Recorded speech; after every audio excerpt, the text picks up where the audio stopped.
Rev it up and welcome to Cars Yeah, show number 1588. This is Cars Yeah, where you'll enjoy interviews with inspiring automotive enthusiasts. Mark Green is here to provide you with a fuel injection of automotive inspiration. So get in, sit down, buckle up, and get ready for a wild ride here on Cars Yeah.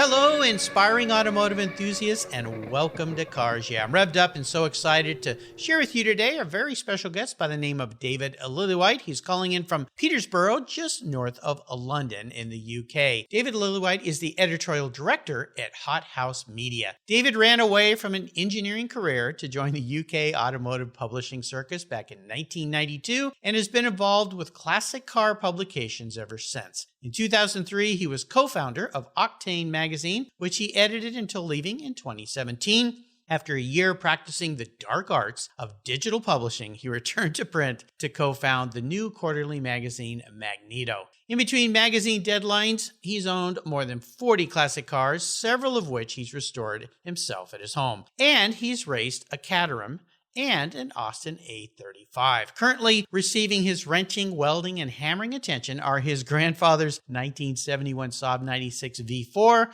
a 96 ProDrive Subaru Impreza WRX wagon, and a 1976 Zip Shadow racing cart. This guy has some eclectic taste. I can't wait to talk to him. We're going to talk to David in just a minute, but first a word from our valued sponsors that make this show possible. So sit tight, stay buckled up, and we'll be right back. The most damaging thing to your vehicle's interior isn't that drink your kid spilled in the back seat. It's the sun. Harsh UV rays damage your interior over time. They crack your dash, they fade the colors inside your car, and the heat makes getting into your favorite ride downright unbearable. My friends at Covercraft have the perfect solution for you. Their sunscreens are easy to use, they take seconds to install, and they protect your vehicle while parked in the harsh sun. They fold up easily and store away for those times you don't want to use your car cover. I have one for every one of my vehicles, and you should too. They come in a variety of colors and options, feature an accordion design that makes unfolding and folding them up a breeze. Want to give a gift that keeps on giving? Buy a sunscreen for your family members and your friends. They're custom made and fit almost any vehicle. Check out covercraft.com for a huge number of styles, colors, and options that you're sure to love. And I've got a deal for you. If you use the code YEAH120, that's YEAH120 at covercraft.com, you get 10% off your Covercraft order. Go to covercraft.com and use the code YEAH120 at checkout, and you've got a deal. That's covercraft.com. Use the code YEAH120 at checkout. Covercraft, they've got you covered. Get your sunscreen today. You'll thank me for it later. What do you do after running a race team for 27 years with over 100 professional wins, multiple wins at the 24-Hour of Daytona, and a win at Le Mans? Well, if you're Kevin Buckler, racer and the racing group's team owner, you create Adobe Road Winery. Located in Petaluma, California, he and his team have created a winning combination with the Racing Series, 4 ultra-premium red wine blends that are in a class of their own. Like racing, these wines comprise of art, precision, engineering, science, and a whole lot of fun. You can choose from 4 blends titled Redline, Apex, Shift, and the 24. Today I'm going to tell you about Redline. It's a rich and complex blend delivering a taste of ripe blackberries, black cherry licorice, and a hint of toasty oak. An added very cool option is that this features the world's first interactive wine label. That's right. When you pour the wine, the 3-dimensional tachometer actually hits the red line. It's incredible. The Racing Series is a killer gift for the automotive enthusiast in your life, and I've got a deal for you. If you use the code CARSYEAH, all one word in all caps, when you go to checkout, you'll get $10 off any purchase of wines from the Racing Series. The wine ships promptly and arrives quickly right at your door. Use the code CARSYEAH at checkout for $10 off of your purchase today. There's always a seat at the table for excellence with the Racing Series. Go to adoberoadwines.com and use the code CARSYEAH to save $10 today. Cheers! The 4th annual Saratoga Motor Car Auction will take place on Friday, September 18th and Saturday, September 19th. It will be held at the Saratoga Performing Arts Center in the beautiful Saratoga Spa State Park, located in upstate New York. Presented by the Saratoga Automobile Museum, a not-for-profit institution, this live event continues to be the premier collector car auction for the northeastern United States. Proceeds from the auctions help support the museum's educational programs and exhibits that engage, educate, and inspire the automotive community. To consign your vehicle, view current inventory, and register to bid, visit SaratogaMotorCarAuctions.org.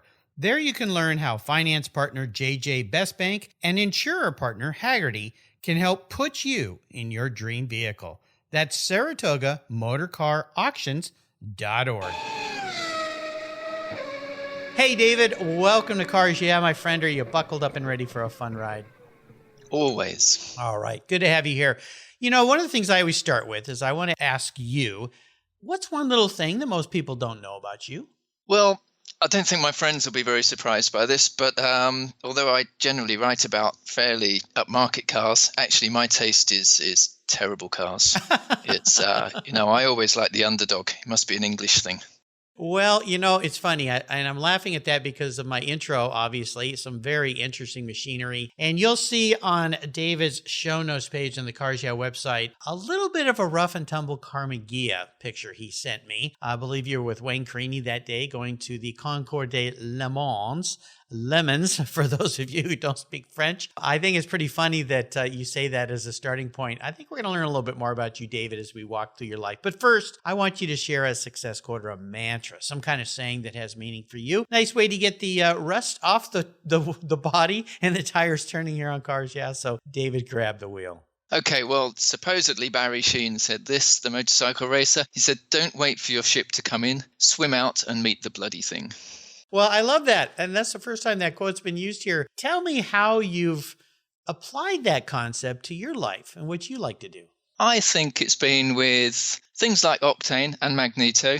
Back in the early 2000s, I was working for various car magazines and I was just getting fed up with the way they were going and they were all being dumbed down. And I thought, there's no need for this. The market doesn't want dumbed down. So that's what prompted Octane. And then a year or so ago, again, I was just thinking, really, the market's going up and up. They want quality in their cars. They want quality in their magazines. And every magazine is reducing paper stock and just not really going for the in-depth stories anymore. And so there you go. There comes Magneto. And then along came the lockdown with the pandemic, and everyone was moaning about no shows to go to. So we're just about to launch a virtual Concours as well. So I guess, it sounds like a terrible plug for all the things I've done, but that is very much my philosophy of doing things. Well, I love that whole concept. And it's really about just getting down to work and getting things done and making changes. And don't sit around and wait for things to happen. So I commend you for what you've done. Let's talk a little bit about Hothouse Media, what you're doing these days. What has you excited to get you out of bed every day and get to work and swim out to the ship and make things happen? It's putting together Magneto is just really good fun. We've got an amazing designer, so you kind of come up with an idea. Like for issue 2, we had a feature on Enzo Ferrari, and we wanted a cover that looked a bit different. And I said to Peter, the designer, look, what about the famous Enzo Ferrari glasses, the dark glasses he always wore? Mm-hmm. So in the end, the cover was just a bright yellow cover, the sort of Gallowfly yellow that Ferrari used, with a pair of the proper Enzo Ferrari sunglasses photographed across the front. And that was it. That was the cover. And it looks so striking. So it's those kind of sort of creative things with the designer. And it's coming up with new feature ideas and talking to all the car guys around. And there's just nothing better. Yeah, it's really exciting to me. And, we all know what's happened over the last, say, 5 years, maybe even longer than that with magazines. It's been a struggle. And here in the United States, there was a point where I had 40 magazine subscriptions every month. And wow. Yeah. And, but I love cars and I love graphics and design. That was part of what my past was. So I enjoyed them. And you mentioned something there earlier about dumbing down. And I just started seeing that happening in a lot of publications. And eventually they all started going away. And then a local publisher over here, Pete Stout, who publishes 000 magazine, which I love Porsches, so worked well for me. I was an easy catch as a subscriber there, but it was expensive because it's quarterly and it's pricey. So I just decided, you know what? There's a bunch of these magazines that I just don't read anymore. They're not engaging me anymore, whether that's me or whether that's them dumbing things down. And so I canceled, I think, up to 20 and used that money to subscribe to 000. And I get a lot more out of it. It's a lot more enjoyable for me. All the other stuff I can find online. So I love the fact that you're trying to do something very different out there. Let our listeners know more about what's your vision with Magneto. Why should they subscribe to this, even on this side of the pond, and enjoy this publication? And is there a digital format for this publication that's also available?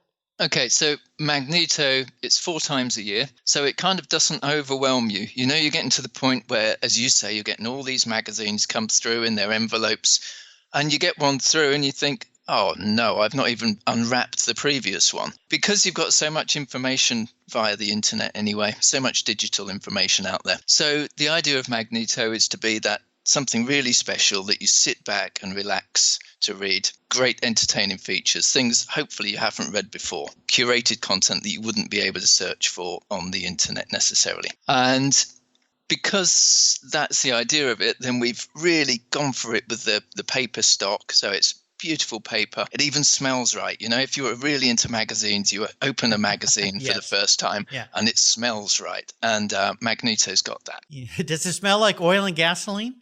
Not quite. Not quite, no. That's what we could do with that little scratch and sniff part of it. Well, you know, maybe there's an opportunity. It's funny you say that because there's a couple magazines I get. I still get Cavallino, which is a Ferrari magazine by John Barnes, an old friend of mine. And when you open that, it just smells like, well, I used to go to a lot of press checks, so I know what press rooms smell like. And it brings back all of this flood of memories because it's very heavy paper, beautiful, crisp, bright, and there's this fresh smell that happens. Same with 000. So I like the fact that you say what you're saying. So what else about the publication makes it unique and different? Okay. I think very much the type of cars and also the writers we have. When Sir Sterling Moss passed away a few weeks ago, very sad, but we immediately got onto Doug Nye, who's really the world's leading motorsport historian. Yes. And he was really good friends with Sterling. And he wrote this really beautiful piece about his friendship with Sterling. And the fact that we can do that and go to absolutely the best writers in the world, I think that sets us aside. And we do make sure to do that with every issue.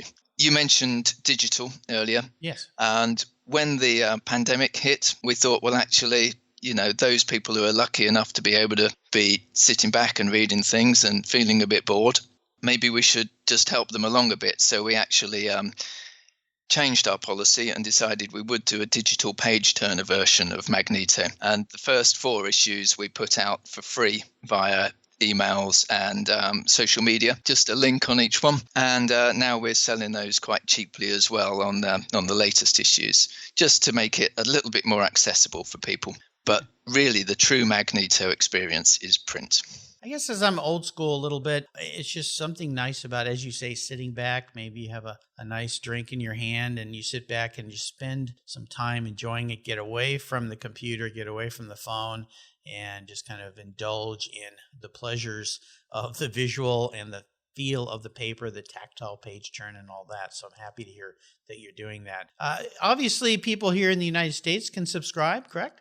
Absolutely. Yeah. If you don't mind me plugging it, then Yes. I will say magnetomagazine.com, and subscriptions or single copies are available via that anywhere in the world. Absolutely. No, we're all about self-plugging here. That's a weird way to say it, but yes, exactly. We're all about supporting guests here. That's why I wanted to have you on the show, just to let people know more about your publication that maybe don't know about it on this side of the pond, as they say. You know, one of the things I always like to ask my guests is to share a big challenge or even a big failure that they face in their career, their life. It doesn't really matter what it was, but I want you to take us on that journey. But more importantly, what was the learning lesson there? You seem like a guy who's, when he's done with something, he's ready to do something new. He doesn't sit around and wait. You just swim out to the ship, as you say, and get on a new ride. So walk us through one of those times in your life. But more importantly, how did that particular experience help you gain even more momentum as you move forward in your career or your business or your life?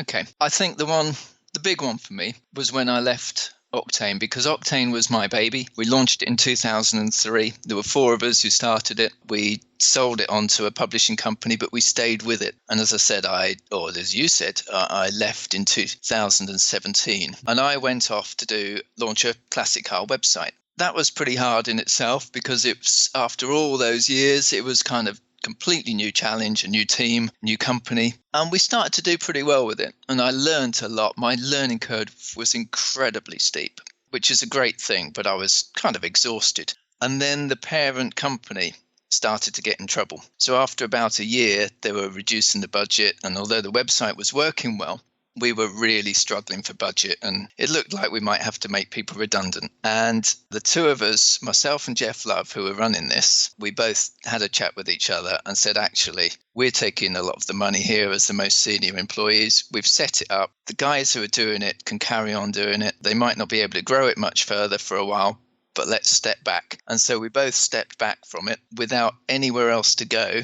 And when we kind of announced this to the parent company, we were told, all right, you've got 48 hours to leave. Oh, gosh. So that was pretty harsh. Well, yeah, it's like you had some care for your teammates, your colleagues, your mates there, and then all of a sudden the boss goes, all right, get out of here. I mean, that's pretty harsh.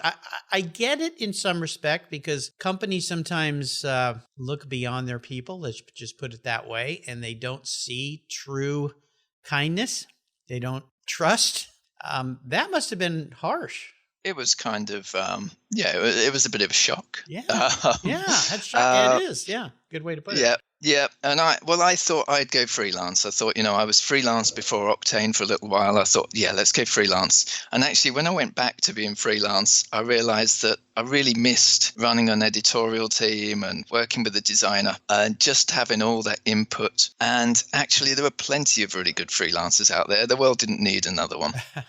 So Jeff and I met up again and got chatting. And of course, that's where Magneto came from. And I should point out that Octane started in exactly the same way, also with Jeff. So we worked together for years. And that started in a pub from us having a beer and saying, wouldn't it be great to do another magazine? So once again, beer and a strange situation, employment-wise, launched another magazine. Yeah, I think it's fantastic. When I originally reached out to you guys, I reached out to your cohort there, and he said, I think you should talk to David. He might be a better fit for you for the kind of show that you do. So I appreciate that. He's always welcome to come on the show if he'd like to in the future, but I think it's a wonderful story. And, challenge and adversity many times, and it's cliche, opens other doorways. If you can look and find that doorway to open. Definitely being a guy who swims out to a ship versus waiting for it, you found another doorway pretty quick. So thanks for sharing that story. I understand. I've seen that happen many, many times where people have good intent and then their rug is just yanked right out from underneath them. It's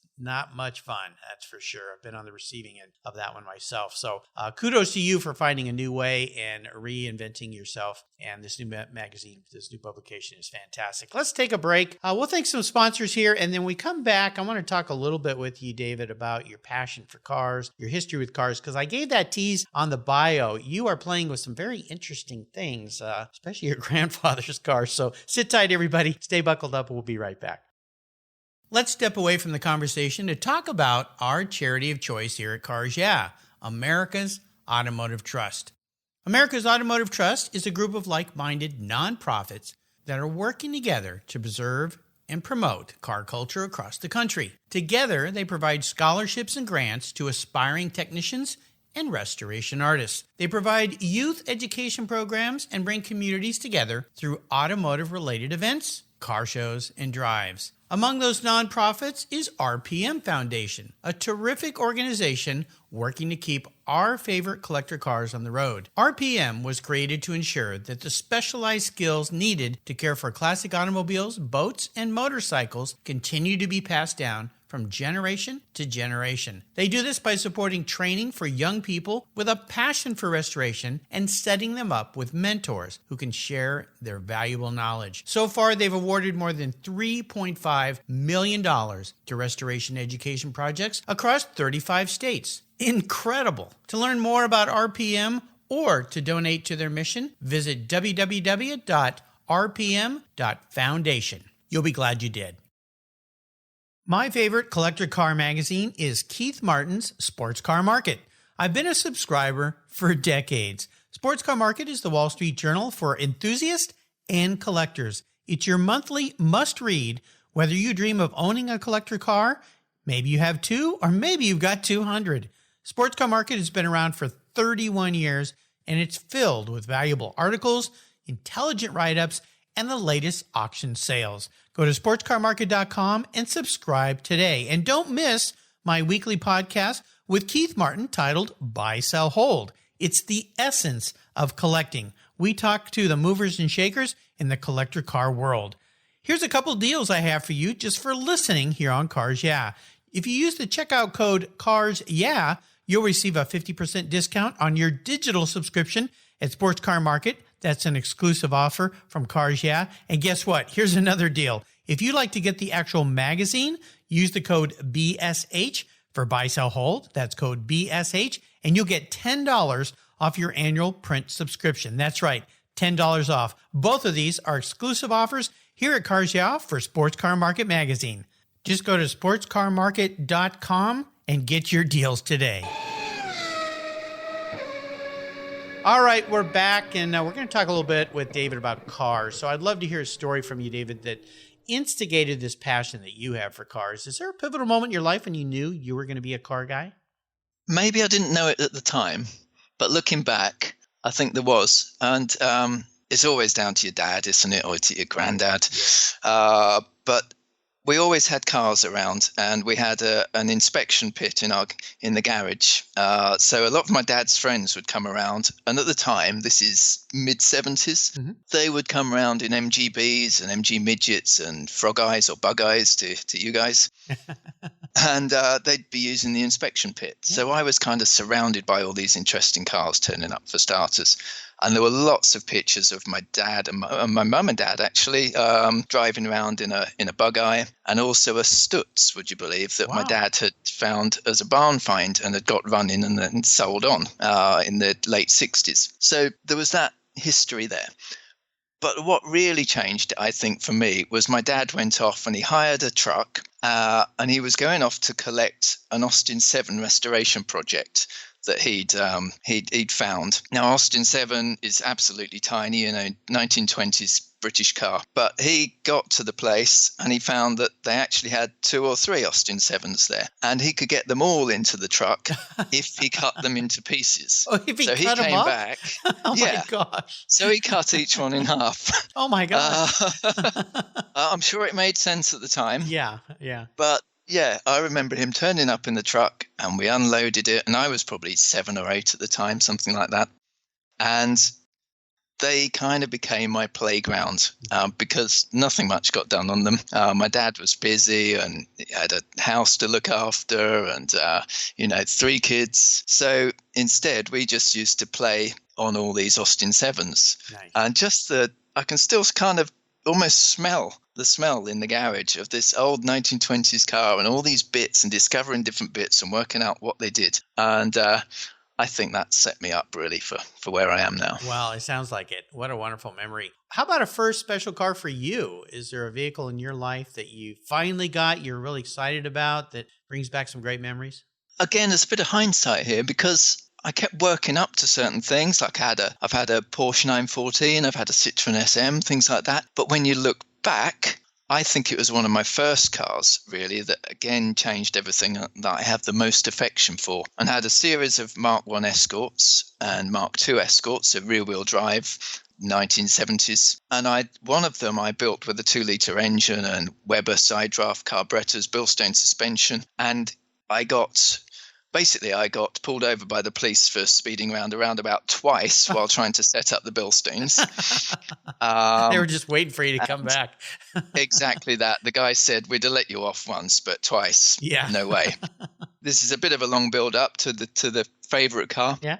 But I got points on my license and a great big fine, which I couldn't afford because I was a student. I then parked the car up a few weeks later and it was stolen from university. Oh, no. Oh. Of course, then trying to insure something when I said, yes, I've been done for dangerous driving, and I've just had a car stolen. Yeah, you're a bad risk. Exactly. I was doomed. So I thought, well, maybe the cheap thing to do would be to buy a proper classic car. And I bought a 1965 Triumph Herald. Again, a little British car, very simple. Yeah. And that kind of set me off on the road again. And weirdly, it helped me get my first job in a magazine as well. Really? How did it do that? Well, I was after my degree, I went to Marconi as an engineering graduate. Mm-hmm. And in the laboratories there, everybody was into cars. So we had car magazines everywhere. And I was reading these and thinking, actually, I'd much rather be writing about cars than sat at Marconi. Yeah. We were a little bit bored at the time. And so I wrote to a load of the magazines. And this one magazine, Practical Classics, wrote back and said, we've just had somebody resign. Would you come up for an interview? The day of the interview was really snowy. I was about 70 miles away from the base of the magazine. It was foggy. It was awful weather. And I turned up in the Triumph Herald and they were like, wow, that's brilliant. You drive it in terrible weather. Yeah. Of course, it was the only car I had. I had no choice. Right. But they liked it so much, I think that helped me get the job. Ah, very interesting. Well, yeah, no doubt. There's a true blue car guy. We want him around here writing about things. Well, I think it's very interesting you went from an engineering background into what you're doing now, but I assume it's because you found that to be your passion, right? Exactly that, yeah. It kind of always was, cars and bikes. And yeah, I should have realized that slightly earlier in my career, but that was fine. Well, sometimes it takes a while to find our path. Well, here's a bit of an introspective question for you, David. If you woke up tomorrow and you're a vehicle, actually manifests as a vehicle, not what you want to be, but how you perceive yourself as some type of vehicle, what would David Lillywhite be and why? Yeah, I sweated over this. And actually, the more I thought about it, I thought, I'm going to be pretty modest here, because I am. I think I'm quite modest. Okay. I might not be coming across as that at the moment, but I'm kind of quite a happy guy. I'm easygoing. Yeah. I think I'm quite dependable for people and pretty low maintenance. Mm-hmm. So I reckon Volkswagen Beetle or Bug. Okay. No, I like it. The only caveat to that is people often say they sound a bit flatulent, and I'd like to point out that I don't sound like that. You're much more careful about what you eat. Well, exactly. I think it's fun. The VW Bug is loved by pretty much everybody. I have a neighbor across the street who's had a 57 for quite some time. He's getting a little older and it's time to let it go. And I saw him pull it out the other day and he was cleaning it up and he said, yeah, time to let it go. And you just love those things when you look at them. I mean, they're just fun. I had a Ghia in my past, but my sister had a Bug and my son learned how to drive in a 1973 Bug when he was 8 years old. So out on a farm. So everybody loves a Bug. Everybody loves David. So it makes sense to me. I think it's perfect. Well, we are entering what I call the last lap. I'm going to fire off a series of questions and ask you to give our listeners some quick blips of that Bug throttle, that mighty flatulent sound. So here we go. Would you share one? It always makes people laugh, doesn't it? Would you share, especially me, would you share one of your personal habits you believe has contributed to your many successes in life? I think it's quite a simple one, actually. I try to treat everyone as I'd want to be treated. Yeah. Pretty simple. The basic golden rule. How about if I could arrange for you to sit down and have a drink or a meal with anyone in the automotive industry, living or deceased? Who would it be? So difficult, but thought about this a lot. And I think Colin Chapman.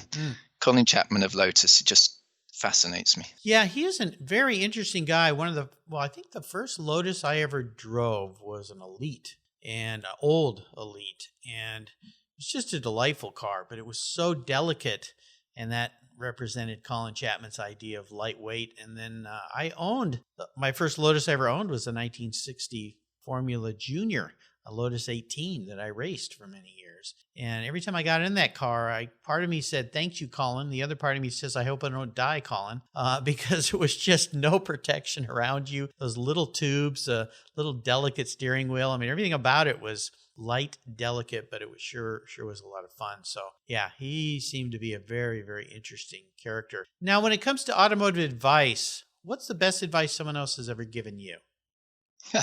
Well, I'm not sure I ever take this advice, but buy the best car you can afford.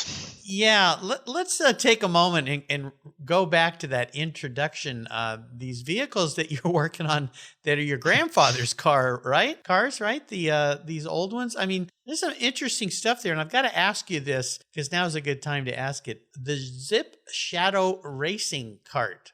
What is that? So that's Zip was a really big name in racing, and still is actually, but right from the 1960s through to the present day. And this is a little 100cc two-stroke direct drive. So you kind of push to start or get somebody to push you to start it, and then you're off. And actually, there's historic kart racing over here is pretty competitive. So the idea is to build it up and do a bit more racing. So there's a historic go-kart racing there. Well, that's cool. I don't know that we have that over here. I think that's pretty neat. And that other vehicle, the Saab 96, now there is a very distinctive car for sure. The way that thing looks, give me a little bit of a taste of what that car's all about for you. Okay, so yeah, that was the one that was my grandfather's. He bought it in the mid-70s, so he was the second owner. And he was an absolutely diabolical driver, and he used to scare the life out of us kids when we were sat in the back of it. And I look at it now, and there are no rear seat belts, and I just wonder how we survived, actually. Yeah. But when he passed away, my uncle had it restored and then realized he didn't like it either, and he gave it to me. And I let it sit for 10 years thinking this thing scares the life out of me. It's like Christine. And then actually I looked at it, and the more I looked at it, the more I liked it. And so, of course, me being me, I had to take it apart, and I've built a hot engine for it, which is just about to go back in. And I have lowered it a little bit because I end up doing that always. Of course. And it should be on the road in a few months' time. I nearly said a few weeks' time, and I don't want to be held to that. You know, this is pretty cool. I do a second podcast with Keith Martin, who's the publisher of Sports Car Market magazine. And we did an interview a couple of weeks ago with John Dranius, who writes their Legal Files article about legal issues with collector cars. And in that interview, John, you listeners have to go back and listen to it. It's hilarious. Talked about Keith has a very eclectic taste in cars. Let's put it that way. And he found an old Saab. It might have even been the same model that you're talking about. They flew in to drive it back, and when the gentleman said, well, where's the truck you're going to take it home in? They said, well, we're driving it home. And he looked at him and kind of went, I have to go now, and exited stage right. They didn't make it too far. They had a few issues, but you'll have to listen to the show. But it makes me smile just listening about that conversation. So that's nice that you've restored it. What a great memory of your grandfather. That's pretty darn cool. But of course, in your tradition, David, you couldn't leave it alone. You just got to make it a little bit better. So I take my hat off to you for that. Is there a resource out there that you'd like to share that's a go-to for you?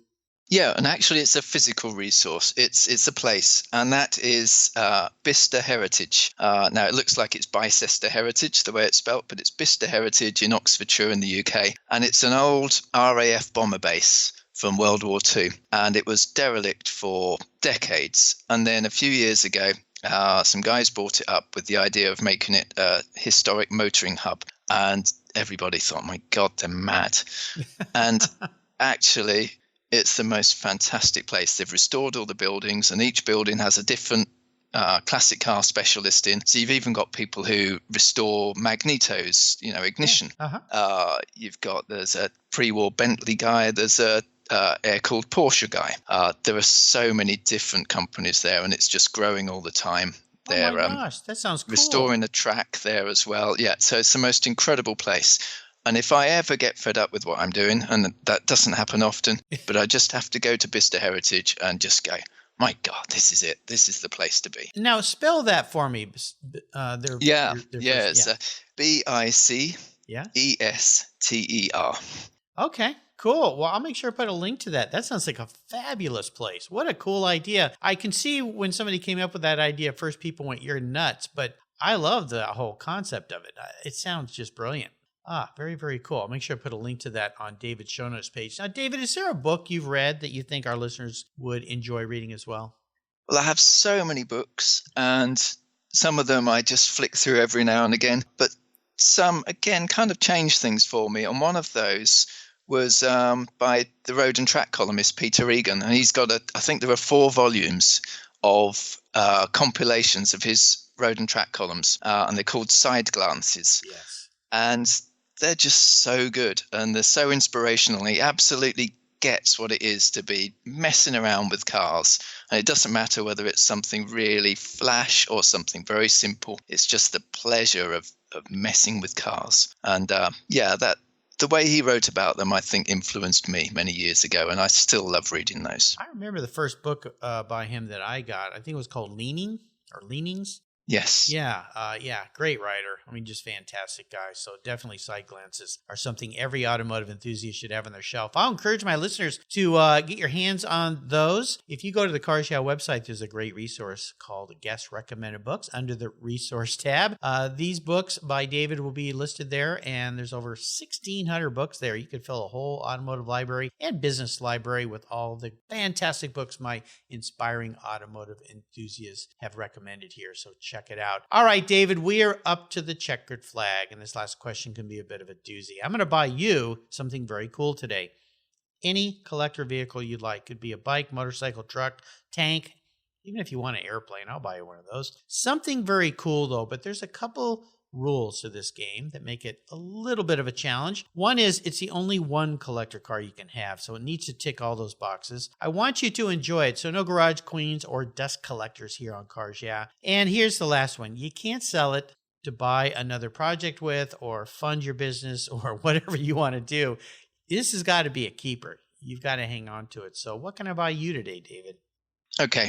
I went through a few of the obvious ones like Miura, which is just so beautiful. Yeah. But actually, if I was going to keep it, I'm going for a Type 2 Volkswagen camper, ideally with a Porsche engine, but maybe that's cheating. Well, now this is a unique answer, and you threw me for a loop. You know, I ask this question of everybody, and I get thrown some curveballs many, many times, which I put a smile on my face because it's very revealing to some people. So a Type 2 VW camper. Well, now that VW pops up again in our conversation, but why a VW camper?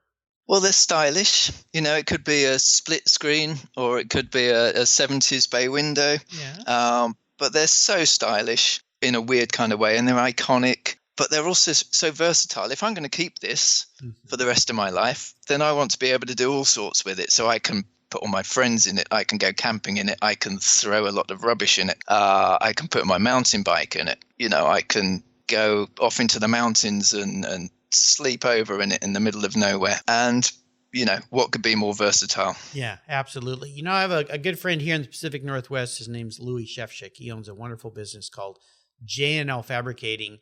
They work on, restore, and build vintage race cars. They do trackside service. They also restore classic cars for people, Concours level type cars. Incredible work. And he's just the guy to do this for me so I can deliver you the right vehicle. He built one of those for a client of his, and they put a Porsche engine, 911 engine, in the back. They put Porsche suspension. They even took the dash out and put the classic Porsche 5-gauge dash inside that thing. So from the outside, it looks completely stock. But when you get inside and you drive it, there's something else going on with this thing that is pretty cool. That particular gentleman took that to Hawaii, where he has a family home over there for vacationing, and that's where the car lives, so they can go out and have some fun. So it looks like something that's not super expensive, but yeah, I'll bet it cost a pretty penny when they were done. It took a couple years to build that thing. So I think I've got the right guy to build you the right kind of Type 2 camper. I love that. Puts a big smile on my face, David. You know, you've taken us on a really fun ride today, talking to us about Magneto and your life and all these cars. I've really enjoyed getting to know you better, and I want to thank you for calling in today. Before I let you go, though, would you share maybe a little parting piece of wisdom or guidance before you head off into the English countryside in that VW camper? I think you just have to keep learning, keep pushing. Even if you don't feel you can do something, keep doing it. But most of all, be nice. Yeah, absolutely. The world could use a lot of that right now. What's the best way for our listeners to follow along with you and, again, get their hands on copies of Magneto? Okay, for Magneto, magnetomagazine.com, or follow us on Facebook or Instagram. You'll find us there. And also we're doing this virtual concours for the lockdown, and that's in aid of UNICEF charity. And you'll find that on concoursvirtual.com. All right, cool. I'll make sure I put links to all of those so that you listeners can partake, enjoy, get your hands on, subscribe, and sit back and enjoy a little time in the evening away from a computer, away from a device, and enjoy a copy of Magneto. I know I'm going to do just that. David, thanks for being so generous today with your time and your expertise and for sharing your life's experiences with us today. It's been fantastic, very inspiring. Until you and I talk again, I'll see you down the road. Fantastic. Thank you, Mark. You're welcome. Maybe we can go camping together. That sounds like fun. There you go. Cheers. If you're listening to Cars Yeah, you've probably spent some time working on your favorite ride. But how confident are you working on your finances? You may be able to rebuild a fuel injection system, but can you decipher the details of a mutual fund? If you're like me, investments, insurance, annuities, budgeting, and other financial concepts may seem a bit daunting, but what if I told you there's a book that describes these subjects and more in an easy-to-read and a very humorous way? My friend Chris Kimball, CFP, a longtime sponsor and past guest here on Cars Yeah, has written that book, and it's titled The Saga of Ike and Penny, a couple's humorous journey through the confusing world of finance. It's a fun look at things you need to know, everything from investing to effective ways to get rid of credit card debt, and it's probably the only book on finance with a VMAX on the front cover and a classic Mini Cooper on the back. The book's available at Amazon for just $10, and this book will dramatically improve the direction of your financial future. I gave copies to each of my children. All securities are through Money Concepts Capital Corp. Christopher Kimball Financial Services is not affiliated with Money Concepts Capital Corp. Get your copy, The Saga of Ike and Penny, today. Thank you so much for joining us on today's ride here at Cars Yeah. Drive on over to carsyeah.com to find show notes and inspiring automotive fun. Download your free copy of Filler Up, a fun book filled with gorgeous photographs of fuel filler fun, including quotes from more inspiring automotive enthusiasts. Download your copy today, and we'll see you next time on Cars Yeah.